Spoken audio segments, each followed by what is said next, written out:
thank you again for inviting me in this wonderful setting, by the way. This is exceptional. I don't always give talk in such an interesting picnic. So,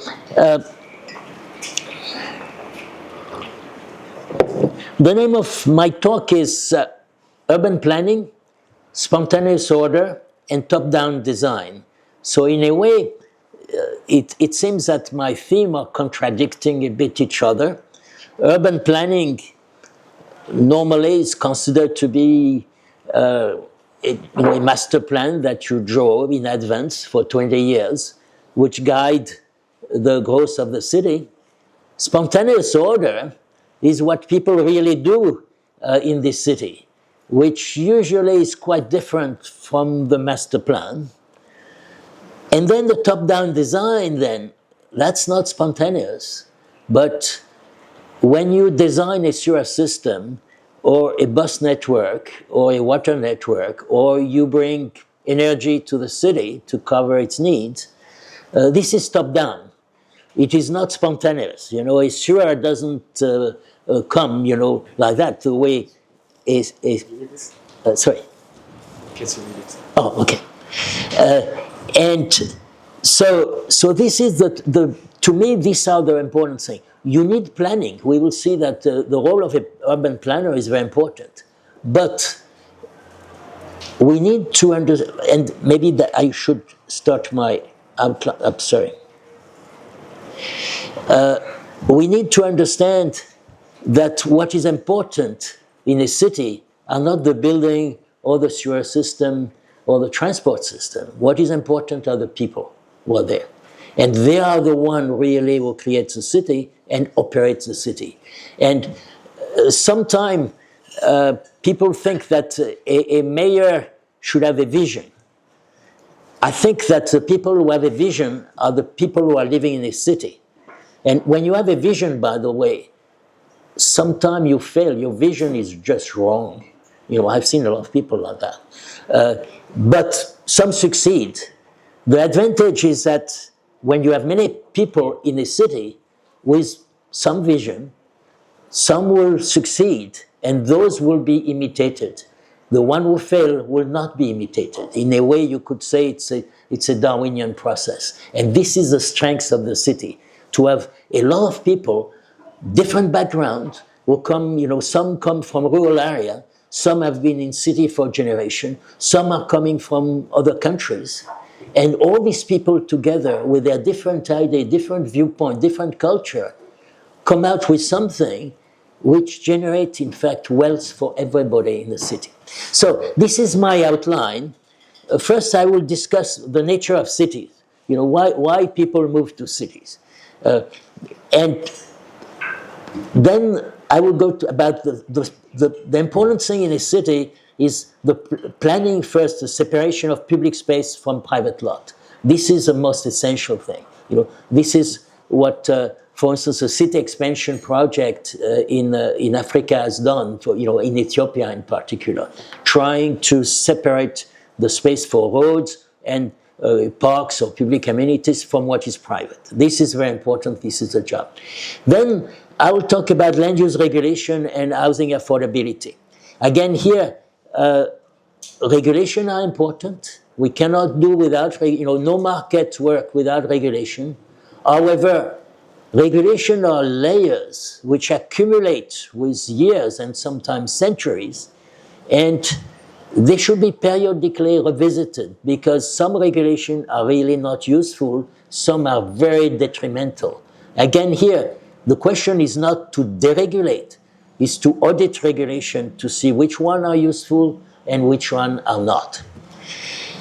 And then that leads me directly to housing affordability. One of, I think, the main problem in cities around the world, and I'm talking about cities like London, New York, Shanghai, or you know, or Dar es Salaam, housing affordability is a major problem.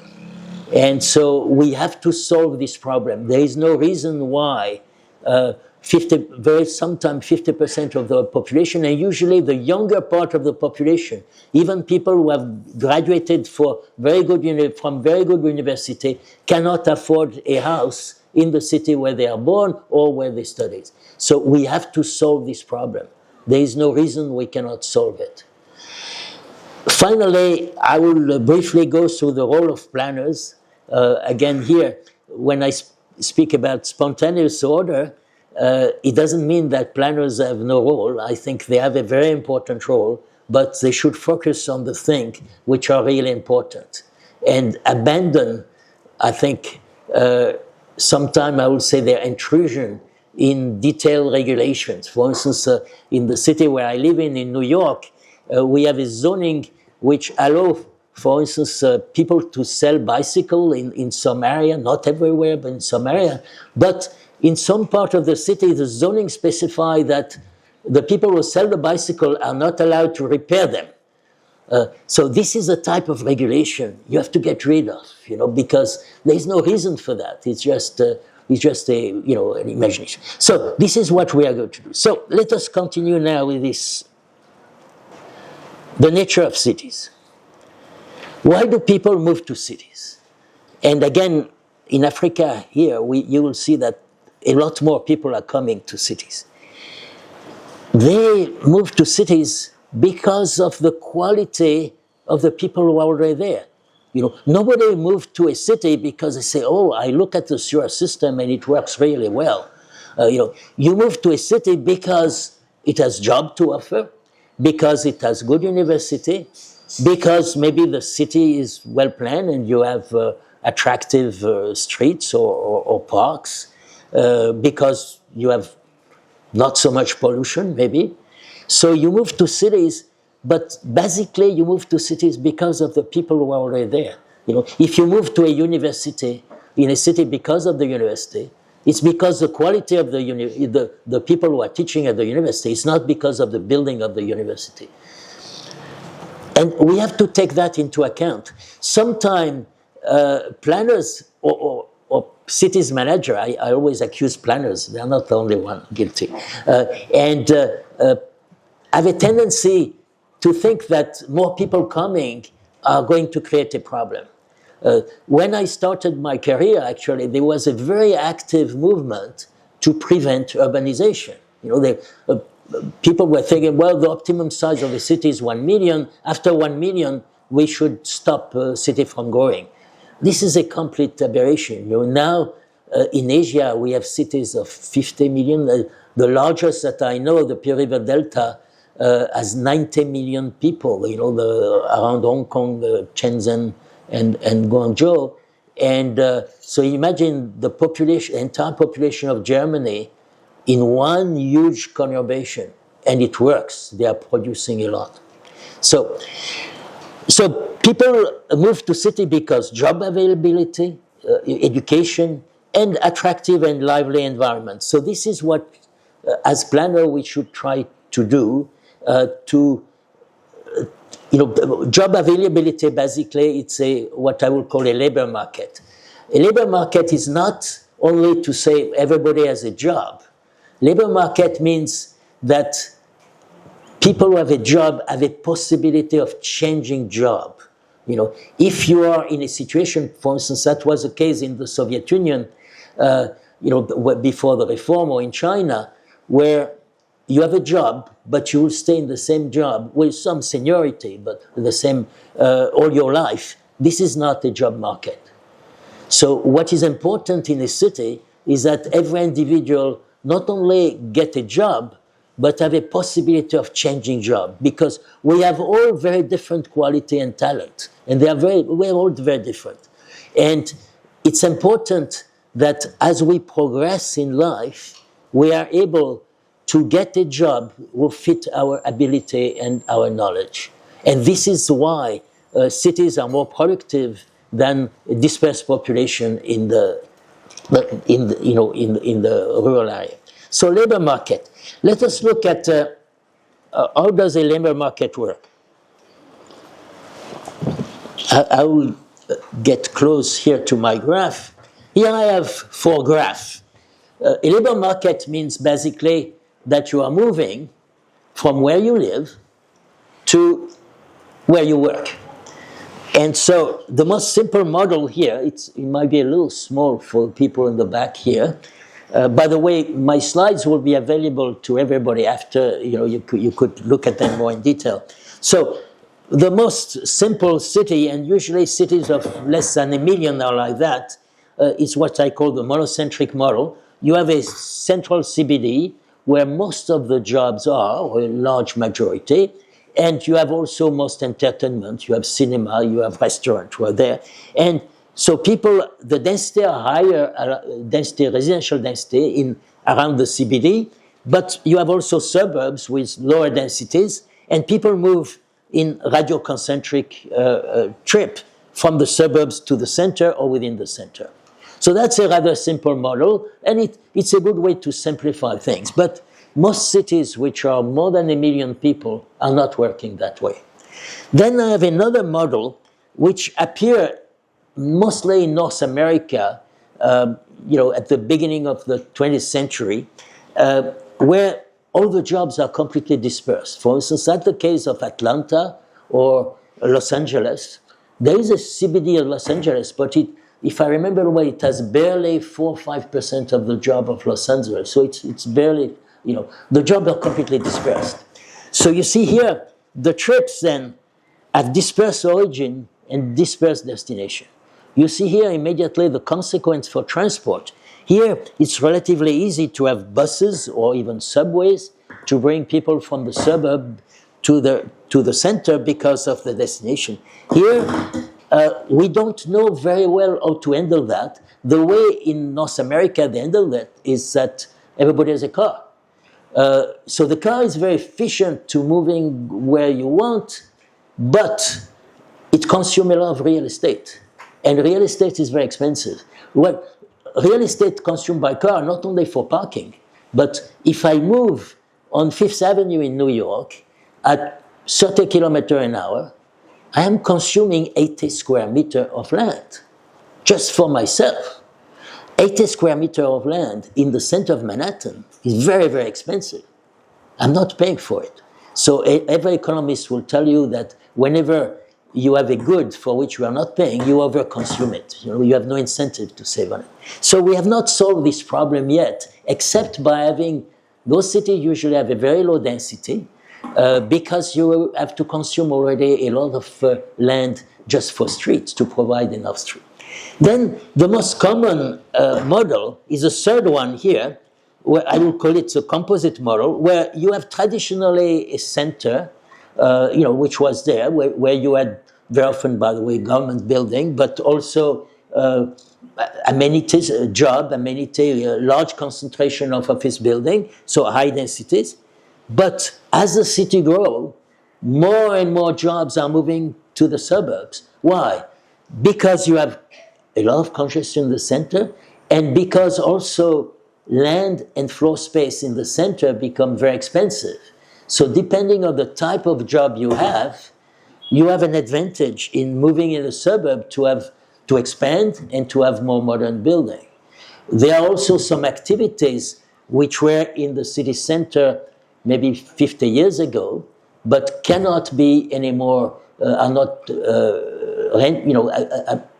be economically justifiable. For instance, say somebody was making furniture maybe in the center 50 years ago.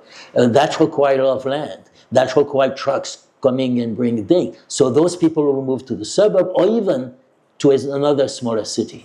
So you see, in a way, the land market, which which is directly based on the labor market, are constantly changing land use, pushing people out and pushing people in. Because for some people need to be really at the center of the city. If you are a corporate lawyer, probably you are better off being in the center. But for other people, you could move. So what is very important is to understand that the working of the labor market influence the land market and its land price. Land prices are sending messages, and they are sending messages to tell what is an efficient way of using land in the center of the city, in the suburbs, or even moving to a smaller city where land is inexpensive. So we should, the role of planner, by the way, is to monitor land prices. And so some land prices are distorted. For instance, if you subsidize gasoline, the city will expand more because you don't pay really for transport. So that will distort land prices. If you have an agricultural belt and you protect agriculture, you do not allow anybody to build, then land prices in the city will go up because the city cannot expand. So this is an artificial barrier, and you'll have distorted land price, which will give you the wrong signal in a certain way. So you have to be aware that you have to identify, you have to monitor land prices, but you have to interpret what they mean. It's a bit like if you are a doctor and the doctor sees that you have high blood pressure or high temperature. In itself, it shows that you have a problem, but the doctor still have to do a diagnosis. The objective is not to lower your blood pressure, is to find what is causing the high blood pressure. So finally, I have a fourth model here, which do not exist in reality, but it exists only in the mind of urban planners. And as urban planners are designing, master plans and trying to guide cities the way an architect designs building, it's important to discuss it. And I am very often asked to review master plan, and I find this thing very often. More recently in Paris, they advocate a 15-minute city. 15 minutes, not because you have fantastic commuting system and you can go to, but 15 minutes walking. That every Parisian should be able to get to his job walking 15 minutes. Now, let's see what it means in terms of labor market. It means that you go to Paris or a big city, Nairobi or Addis, and you decide that you find a house, and you decide that you are going to walk 15 minutes. And you look for a job which is within 15 minutes for your house. Well, why don't you stay in a village then? Why would you move to a big city if you are just happy to staying just in your neighborhood? The advantage of a big city is precisely because you can move around. You can move to a theater, you can move to a museum, you can find exactly the job you want, and at the same time you will change job and you look at the job. For your employer, it's exactly the same thing. If a big company come to a large city, they want to choose among, they have different type of jobs which are very specialized, and they want to select among the skill of all the people who are within the city. And as the firm evolve in what they do, they may want to change employees too. Suddenly, they, for instance, say you have a firm which is processing food, but selling mostly around Africa. And suddenly they decide that they want to export food to the European Union. So they will need to have employees who understand the regulation, the custom regulation of the European Union and the regulation about food in the European Union. Now, they are not going to find that by having somebody who is within 15 minutes walk from their factory. Obviously, they are going to look for, and that's why they will come, by the way, to a big city. They are unlikely to find this kind of skill in a small town or a village. So you see, these things are all linked together. So these things look wonderful here, because if that was possible, no need for transport, no need, everybody walk, they will be very healthy, they will only walk, and there is no need to do anything. But that's not the reality. It's a bit, I compare that to a flying carpet as a means of transport. Flying carpet is wonderful, it doesn't make noise, it's cheap, you can fold it in your office when you arrive. It's perfect, except that it doesn't work. But that's a detail, of course. So this 15-minute city is still around. People are talking about it. Now, let me slightly modify it. There are certain things like, for instance, primary school or bakery or food store, you will want them to be as close as possible to where you live. But an urban planner has nothing to do with that. An urban planner can always only prevent, through zoning, those shops from coming. A baker or a grocery store will come to your neighborhood. First, they would like to select the area where they can operate. And it depends really on the density of the neighborhood, the number of stores you will have, and the income in the neighborhood. The planners have nothing to do with it. You know, a planner can decide, I want to have a bakery here, and they will zone it for bakery. But if it's not well done, there will be no bakery. You know, you don't create a bakery just by zoning it.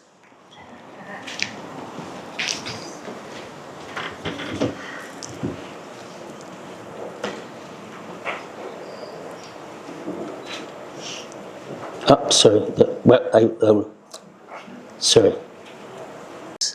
Those large cities, of course, have problem of congestion, sometimes pollution, and there's you have the feeling that maybe those people who live there are not that efficient because they spend a lot of time in congestion.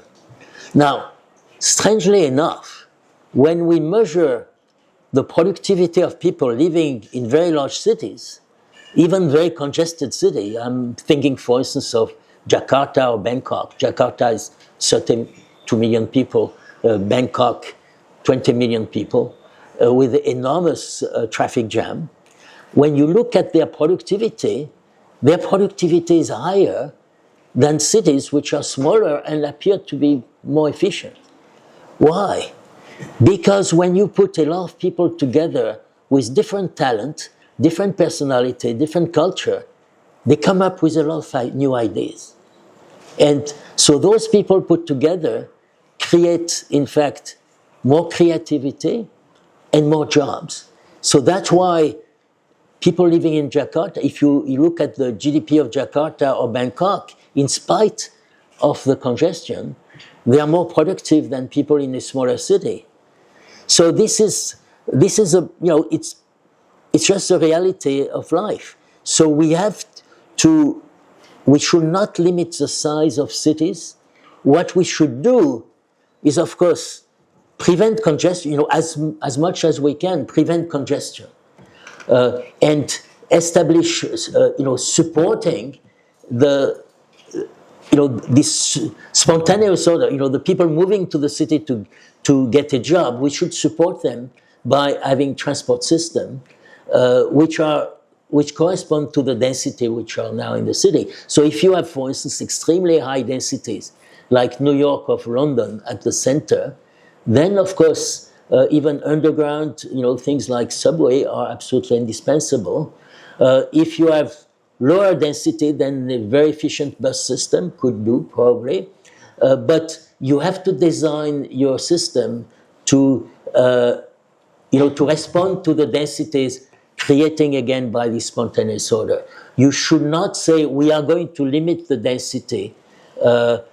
The density is created by the land prices. Density is not there because an architect likes to build a big building. It's there because the land is expensive, and therefore you substitute a capital for land by building high, and you have high density. So we should not try to have an objective to lower density if the density is justified by land prices, but we should try to accommodate, and we should try also to expand the land available in the city so that the people who are maybe trapped in the center city, in areas which are very expensive, can move in a less expensive if that's convenient for them.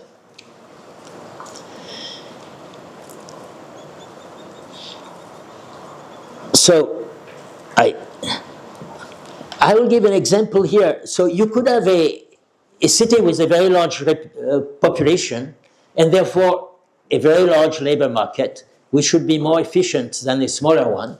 I take the example here of Mexico City. This is Mexico City. To give you the scale, from here to here, it's 80 kilometers. So you could say that from there to there, the city expands on about 100 kilometers from the north to the south. So this is the federal district, and these are the suburb. This is a subway system which is designed. You see the subways serve only the center.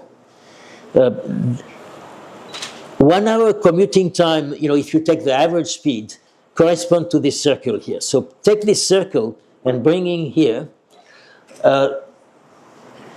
commuting time one way. That means that anybody who commute to his job taking 1 hour, spend 2 hours commuting during the day. That's, to me, the maximum. After that, then your productivity decrease or your personal life become miserable. So this is the maximum. Ideally, the commuting time one way should be about 30 minutes. So the job of the planner is to establish a system where if you have a large city, 22 million people like Mexico City, you can go from here to here. If you live there, but you find a fantastic job here, you should be able to go there in less than 1 hour. And that's a challenge, and that's what we should measure, and it's possible to do it if this is our goal. If we say, everybody should walk to their job, then you are not going to try to do it. You say, well, let's, or we planners are so smart that we are going to put the right job for you next to every house. We are going to locate the job you need. This is not possible. So you see here, in the case of Mexico City and quite a number of other cities, that's the case of Bangkok too, they have a very large population. They are more productive than smaller cities, but they would be much more productive if we could have a transport system which allowed them to go from one side to the other in less than 1 hour. So this should be the goal of planning. We have the technology to do it more and more now, providing this is our goal.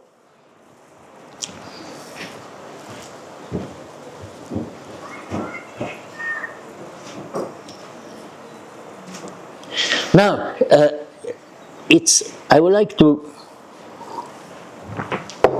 when we talk about labor market, so we are talking basically about the population, which is between, say, 20 years old and 65 years old. So here I have a age pyramid for Tanzania. I have another one for India. This is all 2023 data. Tanzania, India, China, Germany.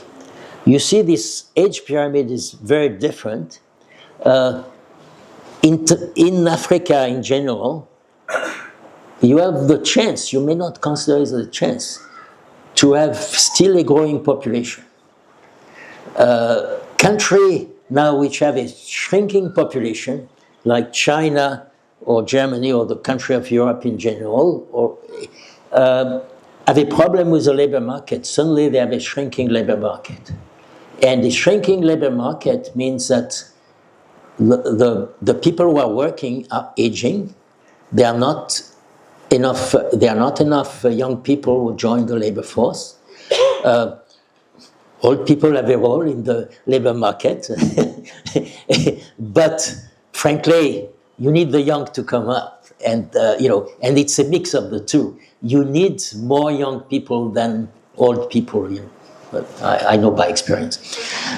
And so this is a terrible situation in the long run. And you see, it's going to get worse within 10 or 20 years, because those people here will be retired. The people who are active here will have to pay for the retirement and the health, by the way, of aging people. So you will have to tax the active people more and more to pay for that. And by the way, aging population is much more expensive than the younger population. Here, the expenditure is mostly in education. Health usually is not very expensive for young people. So as you have an aging population, you have a problem here. Now, you have the chance here is that right now, if you look at the the median age of the active population. In Tanzania, you have 33. 33 is the median age. 37 in India, 43 in China, 45 in Germany. And within 10, 15 years, they are going to get close to 50 years old. So you have a chance. Probably the optimum size, age of is where India is right now. They do not have a very large old population.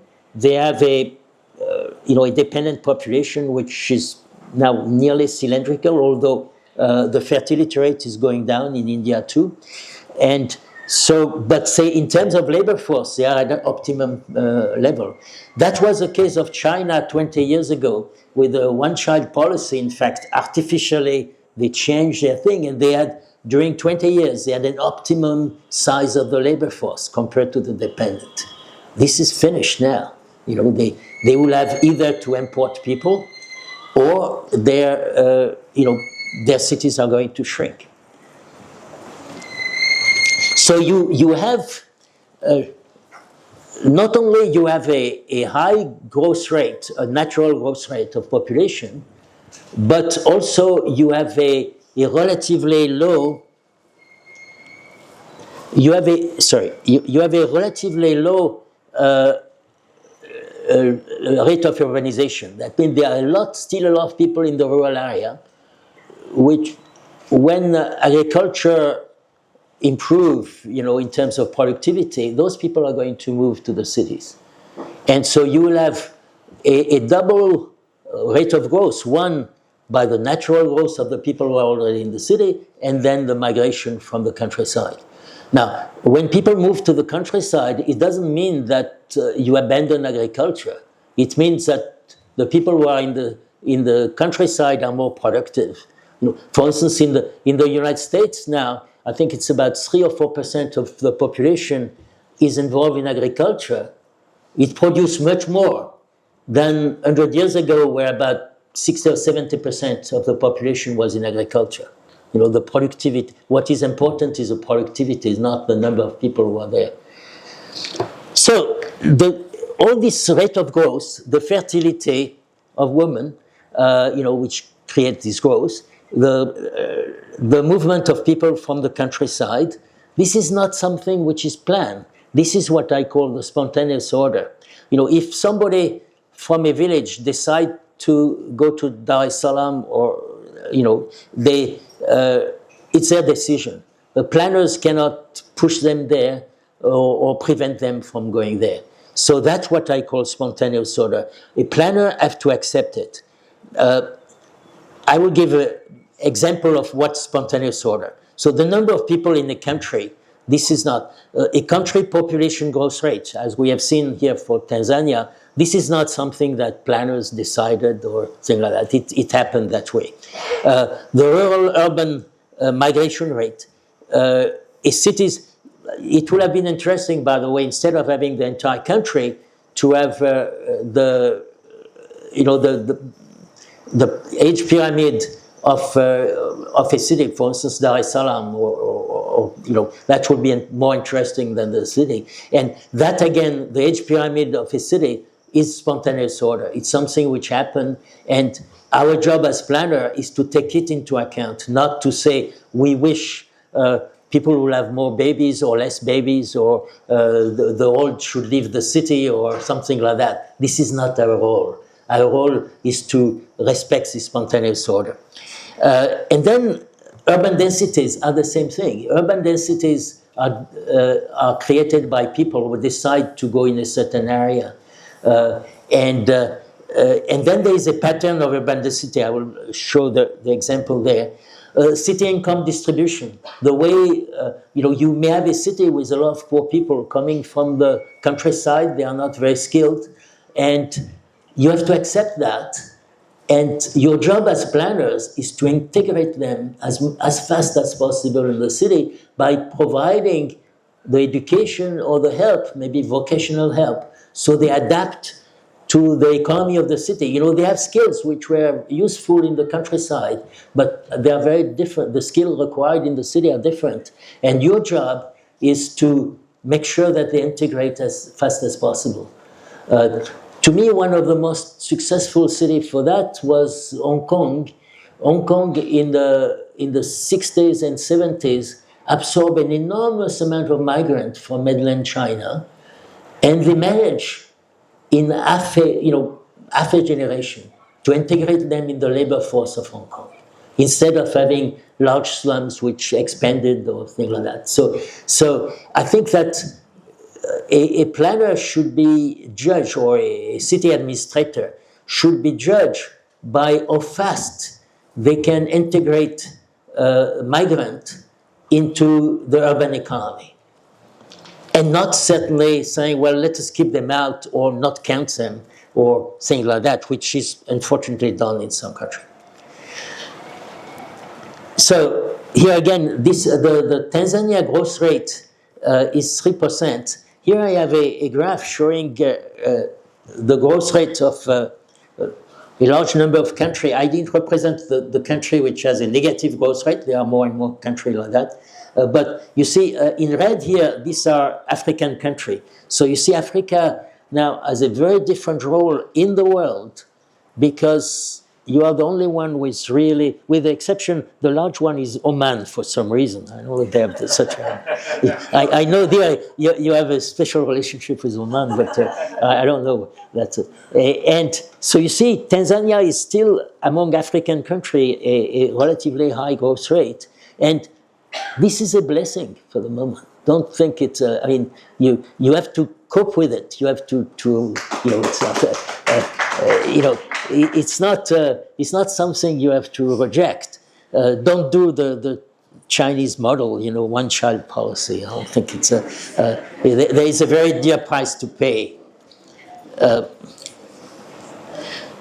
So then the urban migration, I mean, we discussed that, the migration this is sub-Saharan Africa, still a large, most of the growth now is still coming from in fact, the natural growth rate. But soon you will have also a very large component coming from migration from the village. So again, you have to face that. You should not say, let us try to slow it down, or let us disperse the population in smaller towns. People who vote with their feet, if they come, to Zanzibar, it's because for them they thought that was the best place to go, accept it, absorb them, integrate them in the labor force. So another aspect of this spontaneous order is the pattern of density. Here I have collected 12 cities around the world. I work in all of them, by the way. So my wife and I measured ourselves densities, because there are many ways different to measure densities. So you cannot compare density between cities unless you use exactly the same methodology. So we did that. In this city, you see here we have 3 European cities: Paris, Warsaw, Barcelona; 3 Asian cities: Beijing, Jakarta, Bangkok; 3 American, North American cities: Atlanta, Los Angeles, New York; and 3 Latin American cities: Rio de Janeiro, Buenos Aires, Mexico City. The density, when you go from the city center to the periphery, so the scale here is 30 kilometers, and here vertically is the density in people per hectare number. So that's the density at midnight, by the way. It's not the density during the day. During the day, it could be very different. But that's where people live. So each of these city, although they have nothing to do with each other, they have very different income, very different culture, very different history, very different climate. In spite of that, all of them follow the density gradient, a negative exponential curve, when you go from the center to the suburb, including Atlanta, by the way. It's very flat, but it's there.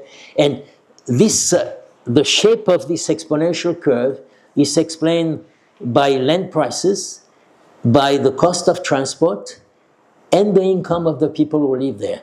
If you move any of those 3 parameters, the curve will change, but it will still an exponential curve.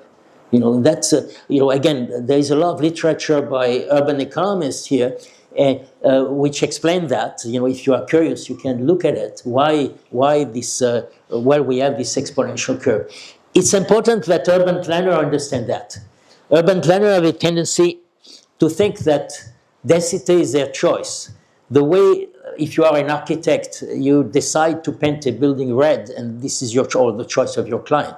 But this is not the case. Densities are dictated by people. It's a choice they make. And I think we have to respect that. When you have high densities, like in the center of Paris or Beijing or Jakarta, it means that you have to develop an infrastructure to serve this high density. You cannot say density is too high, we are going to provide low service so people will leave. It's a very bad idea. So again, you have to respect this spontaneous order. This is another way of looking at spontaneous order. It's the city of Seoul, metropolitan Seoul. Again, horizontally here, I have distance from the CBD from 0 to 80 kilometers. It's a very large city. And vertically, I have a number of people or jobs. So in blue, I represent the jobs which have the increase in job between two census. So the new job, where new jobs were created in the metropolitan area in Seoul, you see that the job, in fact, have dispersed enormously. The CBD is only here. Most of the job, in fact, the new job were created in the suburbs. But the population represented in red, those are households. You see that the majority of the population, in fact, the new population, is settling between 20 and 40 kilometers from the CBD. That has implication, of course, for infrastructure, for providing school, health system. So you cannot say, well, our master plan was saying that the people will be here. It's there. This is where you have to provide services and infrastructure. Again, you have to respect the spontaneous order. Why those people are coming there? I don't know. Well, nobody knows. That's their choice. They vote with their feet. And another aspect of spontaneous order, and I take that from Hanoi, this one of my favorite buildings in Hanoi. They have the chance to have urban planner who didn't put strict regulation on floor ratio and height of building. And so when I saw this building, I was curious, and I get into the building, and it's a woman who has a fashion house. So she had a display of fashion on the first two floors. She had a workshop where she had people working on the fashion on the third floor and fourth floor. She has some storage here, and she lived with her family here. Now, so an engineer will say this is very inefficient because it's a small, she has an elevator, small elevator, and she has, of course, a staircase. You need a staircase. So to have an elevator and a staircase for a small building like that is not very efficient. But she wanted to have everything in one building. She wanted to expand, so she has 3 floors, for her business. The alternative would have been to move out of the center. Probably a client there, it's important for her. Or to acquire another building. You see, acquiring a building like that might be difficult. It may take time. So she's responding to her own need. And no urban planners knows how much floor space a woman designing dresses need, so you have to respect that. And she's creating wealth for the city. So to me, this is, again, the consumption of floor space and land should be left to the consumer. The quality of the concrete here to build should be regulated, and there should be an inspector who a check also for fire, a check that the elevator also is not dangerous, that it follows some norms. I'm not against those type of regulation. But this type of land use corresponds to the optimization of the job of a person for which we have no idea. We cannot tell her that she's wrong because she knows her business better than we do.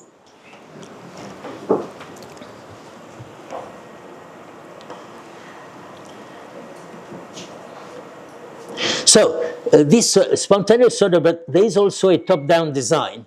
I have here the plan. It's a very well-known plan of the expansion of Barcelona at in the middle of the 19th century by Cerda, the planner Cerda. So the Barcelona at the time was this, and he was asked by I suppose the state of Catalonia to expand the city to make a plan. Instead of making a plan saying, well, I'm going to add 1 kilometer around the existing, he planned an enormous area, more than 20 times the existing area. And he decided on the width of city and the size of the block. The block are octagonals. What was the advantage of doing that so long in advance? He separated what was public from what was private. And that allowed the land market to work. If he had said, well, we need only a belt here of, then the landowner here could have charged a lot of money because if you expanded, you were obliged to buy from them. The market works when there is competition. In a way here, as soon as this plan was there, anybody who has land in this thing was competing with each other. So it doesn't mean that people immediately start living here. Of course, they wanted to be as close as possible to the city. But if a landowner was charging a little too much for land, they could say, well, I go 100 meters further. This is the way competition works. So this separation very early of private space from public space is absolutely indispensable for the land market to work.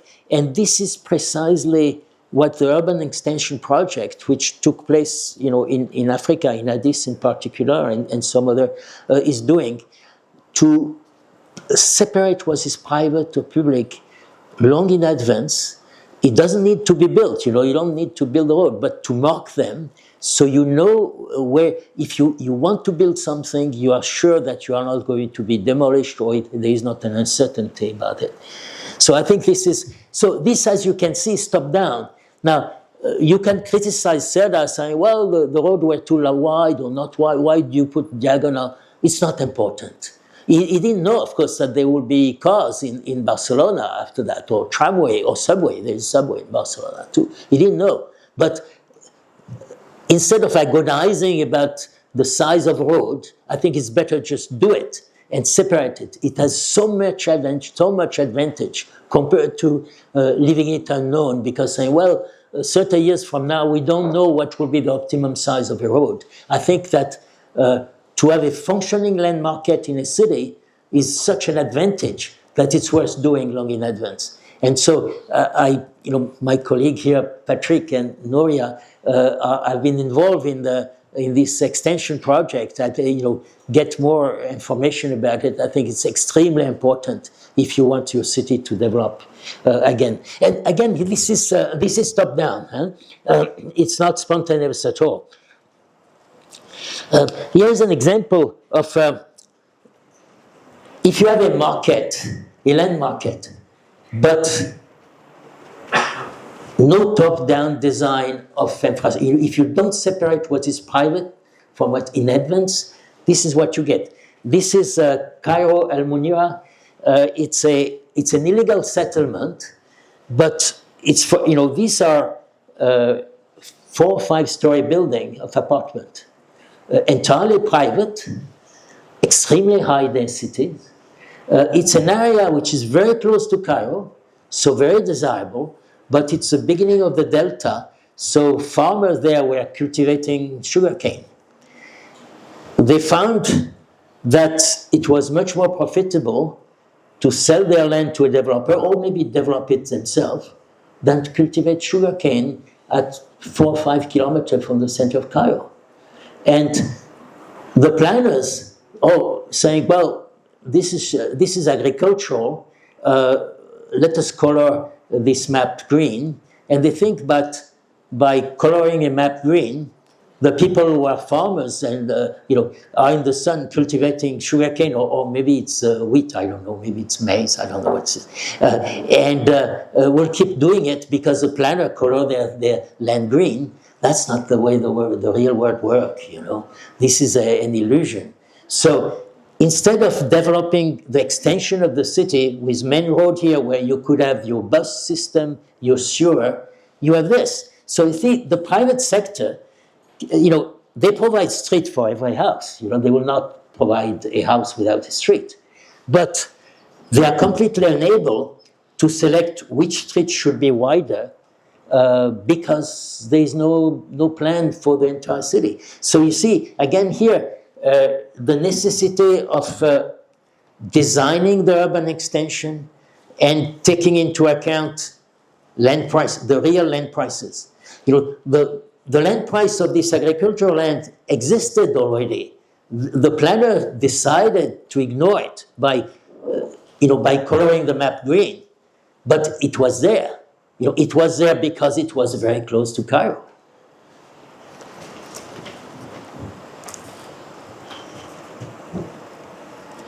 This is Zanzibar, and it's a bit equivalent, but with lesser densities. But I think this is a bit the only street I can see where a bus can pass is this one here, and you can circulate on foot or, I suppose, in a motorcycle relatively easily here. But if you are in the middle there and you have a job which is far away, so you will have to walk to the bus or somewhere else, I don't know. But you cannot, because of the absence of some major road somewhere, it will be also very difficult to pass a sewer system, an efficient sewer system there. So those streets in a small area are fine. I have no argument against pedestrian streets within the city, it's fine. But the distance between the lengths of the pedestrian street have a limit. Should not be more than, I would say, 100 meters, but you could argue maybe it's 80 meters, maybe 20. But if it is here I have, this is 500 meters, you see, and it's this example. So here again, Zanzibar would have benefited to have a system of road. Not again, they didn't need to be built, to be just marked, that people knew where those roads were, the right of way. And again, you can decide whether those roads should be every 500 meters, 300 meters, or kilometer. I leave it to you. That's every city could decide their own, but you should have a structure. And again, this is top down. This is the municipality will decide. The market will not provide a network of road by itself. So this is what we discussed. So this I borrowed that from the Marin Institute, the extension, urban expansion project, and basically they take an existing city and then depending on the topography, they design an extension and they phase it. But although the yellow roads here are the last phase, it doesn't mean that they will never be, if somebody wants to locate that, that's fine, providing they do not encroach on the roads. And then they have a structure, so they avoid having the problem that we just saw there in Zanzibar. Instead of, don't forget that what is important is not only to have a nice house somewhere, but from this house, to be able to communicate very fast to other parts of the city. To have a house in itself is not enough. So when you do that, also I think the planners, and that's what they do in the extension, the planning extension, you have also to reserve, depending on the topography, you have to reserve land where the market will not function. For instance, here I imagine that you have a hill or a forest or something, you don't want to do it. Here you have a river, that floods sometime. So it's probably important, especially now, to have a right-of-way around the river so that people are not flooded, and so this again is top-down. Huh? You have a topographer. You look at contour. You look at the statistics about the flow of river, and with global warming, probably you could count as not the 100 years flood, but maybe the 500 years flood, which may come one day. And so you decide what are the right-of-way things. So this is top-down. You do it. What is important is to be sure when you build, the area where you can build, where the private sector can build, long in advance, and to separate those two. So here, my colleague here, Patrick, passed me those slides because most of my slides were from other countries than East Africa. So that's from Ethiopia. 6 years after, the planning of those roads, this is one of those major roads which was planned in Bayardar in Ethiopia. I've never been there. I've been in Addis, but not there. This is another one with the storm. You see the storm drainage thing. Very important to have storm drainage. Again, this is an engineering thing. You have to design it. The private market will not reserve land for a storm drainage. You have to design it. And now, here I have taken part of the plan, and I have stuck there, the previous picture. Within this grid, after all, you can have the type of development you want. If you want to have within the grid a grid of smaller streets, within that's fine. You can do it. The important thing is that here you still have access to buses, and you can, you will have your sewer main here, your storm drainage, and you can always drain your street. But in addition,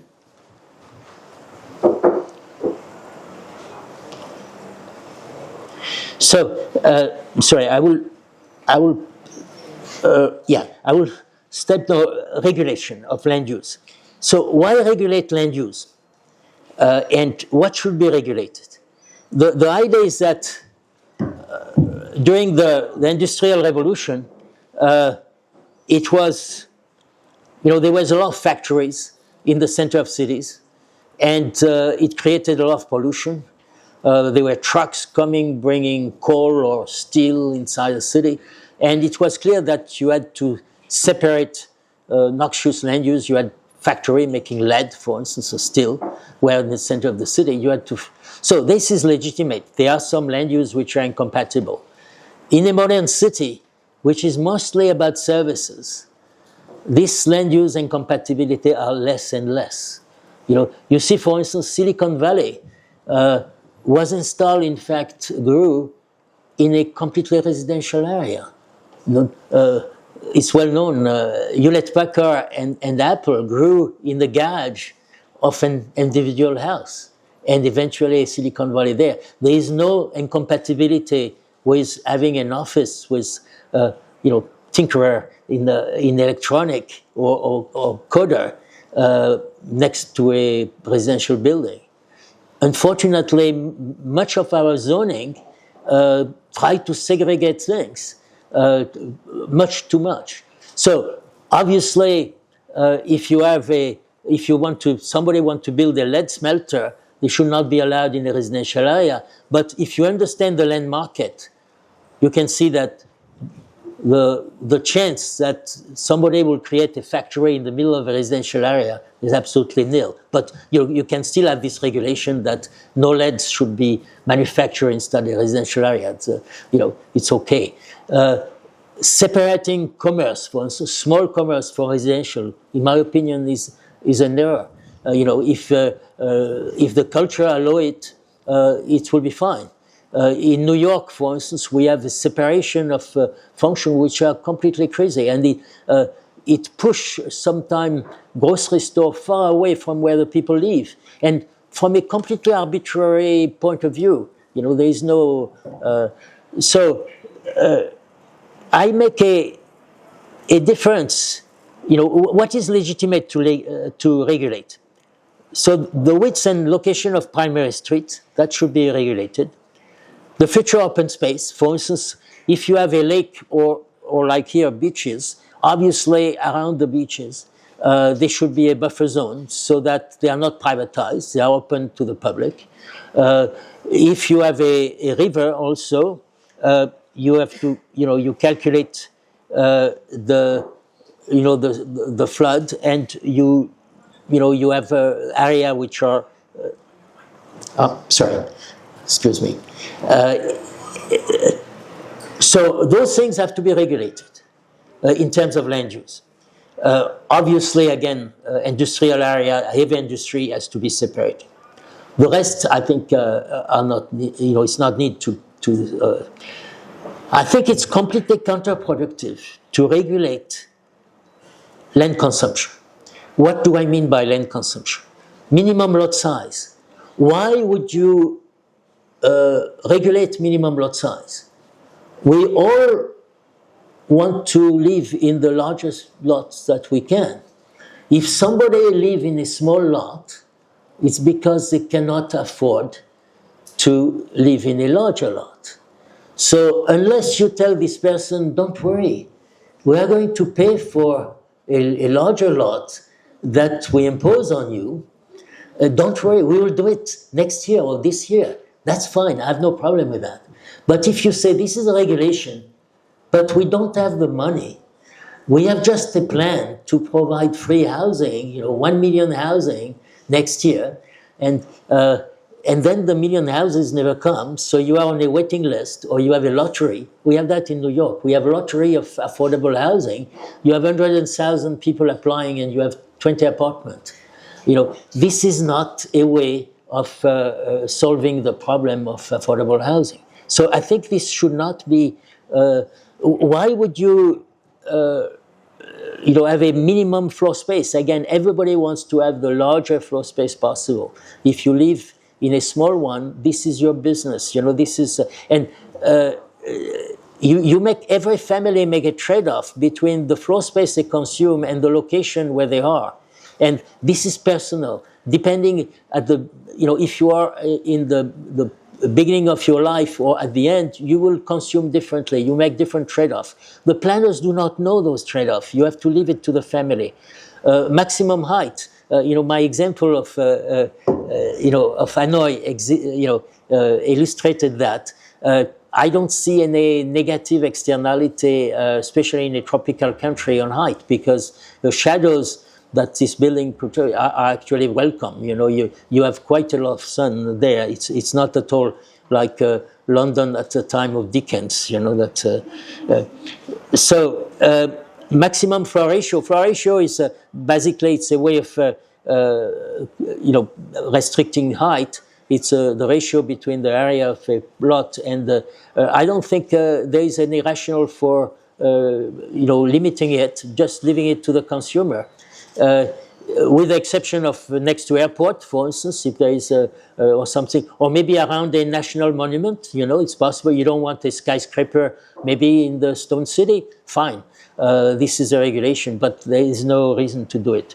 So this is an example. I took this picture in Rio de Janeiro from an helicopter just about, exactly a year ago, actually. So here you have the formal sector regulated, and the people who can afford the regulation are living there. But nearly 50% of the population cannot afford the minimum standard.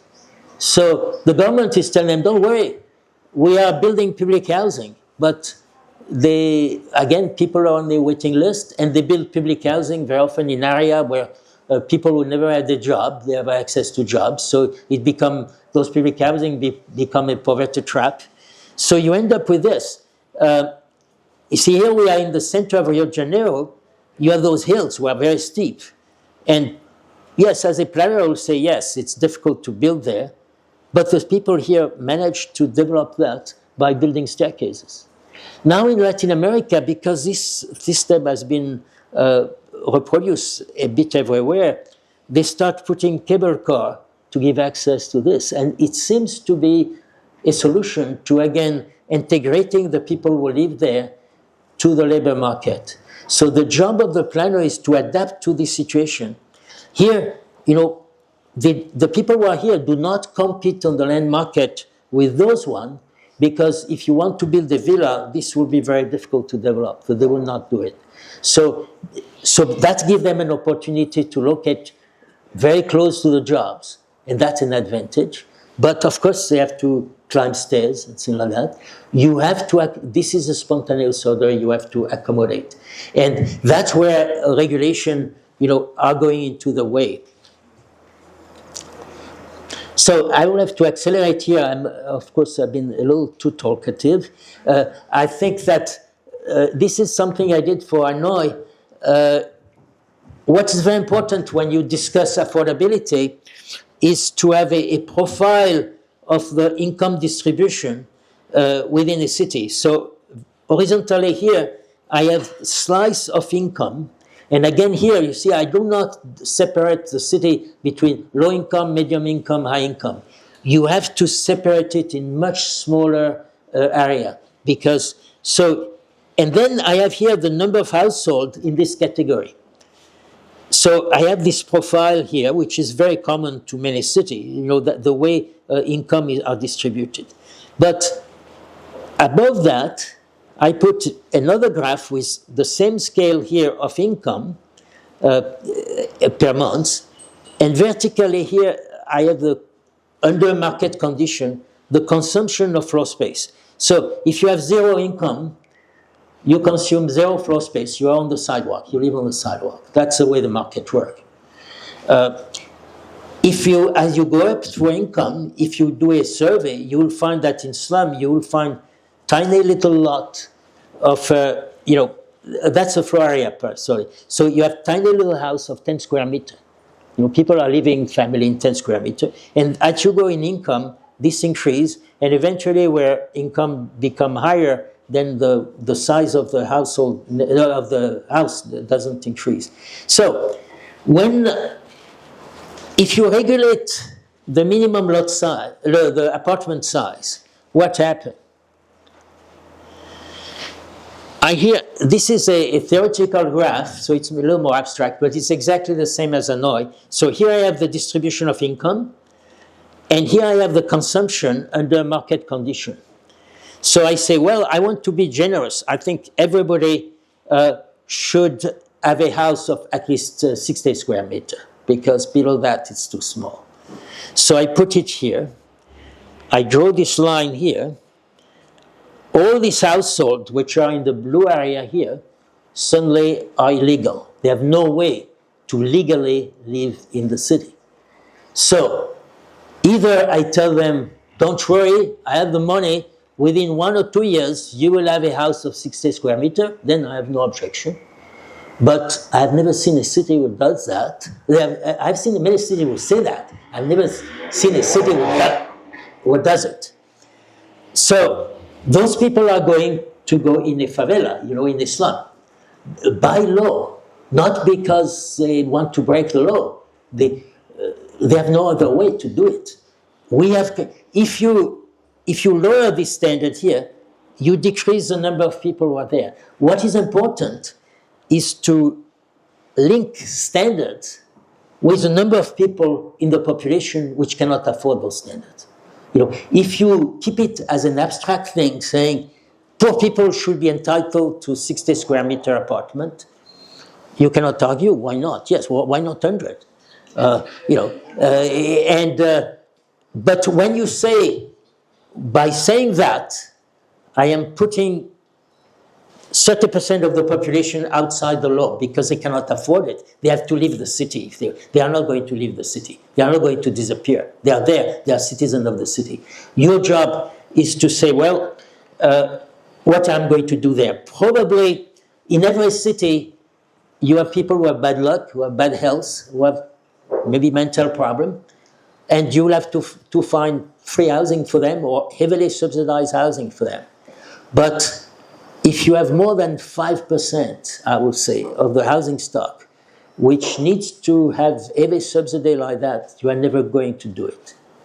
So the rest, you have to adjust the land market, provide enough extension enough, that's where, again, the city expansion is important. Enough supply of land so that you can accommodate growth and people can find a way to place, and especially the trade-off between where they want to live and how much floor space and land they consume.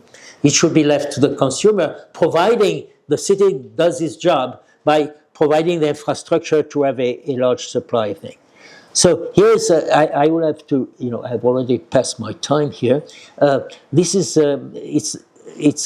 I took that, it's my colleague Patrick who passed me this thing. It's a formal development in Mekelle, Ethiopia. I've never been there. I just get it from, so you have here a formal development. So in a way, they have done the job like Barcelona extension, with road and a hierarchy of jobs, of roads. I feel a little uneasy because all these houses are the same size. So there is one designer. And I think, again, the spontaneous order is you should allow people to have different type of housing, different thing. Now, I don't know exactly the history of that. My colleague from Ethiopia certainly know, and Patrick certainly know more. And then here, we have the informal settlement.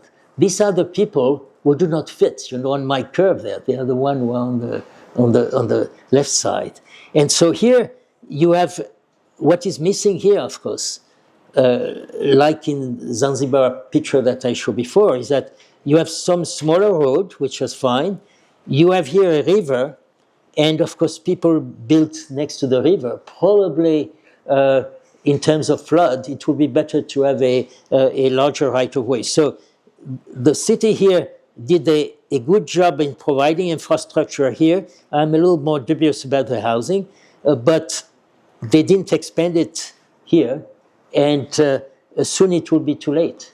In a way, it will be densified. It will be very, very costly to expand it. So here, even I will say before building the houses, it will maybe have been better. I apologize for my colleague from Ethiopia if I criticize a country that I don't know very much. But just looking at the satellite imagery tell you a lot of stories. I will terminate now. I will, if you have the slide, look at the kampong in Indonesia. It's a way that the Indonesian dealt with, again, this informal sector and semi-formalize it. It's a very interesting thing. So what is the role of planner? First, they should monitor urban indicators. They should understand how the city works, the real city work, not a city which is in their head, the real city on the ground. So they should develop indicators. They should manage the supply of land, in order to, expand the network of primary infrastructure. So there is a large supply of land. Let's now, very few words now on the future of cities. I see that in the 21st century, we will have mega cities of more than 50 million people. I see them already in Asia. I guess that they will happen also in Africa. A city like Lagos is on its way. I am not sure, maybe Dar es Salaam in 20, 30 years will have more than 20 or 30 million people. I will not be surprised. You have to be ready for it. At the same time, you will have a large number of countries which have a falling demography, like in Europe, in Japan, in Korea, soon China, possibly the US if they mess up their immigration system. So migration will be also a very important large. In a way, you look at a city like Copenhagen, for instance. Copenhagen is a very efficient. It's a tool. Let's say it's a very efficient city the way it's run. But soon they will not have enough workers to maintain their economy. So, if you are a citizen from Africa and you live in a city where the electricity is intermittent and you have difficulty getting water someday, so your productivity is very much decreased, you have a choice in staying in the city, trying to improve the city you are, or just moving away and go directly to Copenhagen, where your productivity will be higher. This is a choice that people will have, and your job here is to improve the quality of infrastructure so all the people who get an education here are as productive as possible. Don't lose time because their computer have no access to electricity or things like that, or water. So thank you so much for your patience.